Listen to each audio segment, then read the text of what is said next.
Negativ yozadiganlar boringlarga shukr. 52 kiloga olib chiqdim. Yomon bo'lmadi. 55 kilo olib ketganmiz. O'shanimiz kecha sotib oldik. 120 kilo живой вес turibdi. Dahshat gap yo'q. O'zgarishlarga ishonchli bo'lincha yana Yoralda 3 tap ketganman. Natija qanaqa? Yaxshi, xudoga shukr keldik. Adashish mumkin.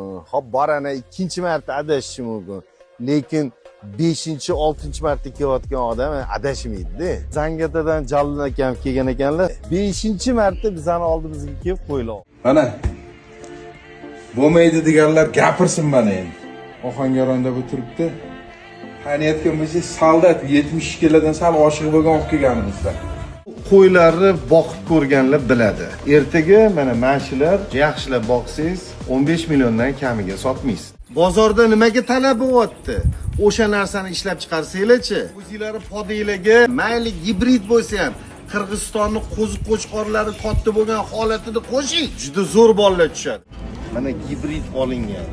Mana tug'ilgan bolasining natijasini qarang. Olgan odamlar bilib turib kelishadi. Agar siz ikkilanib o'tirgan bo'lsangiz, shartda keling, oling, ko'ring. Birovning gapiga ishonmang. Voy qimmat ekan, yaxshi narsa arzon bo'lmaydi.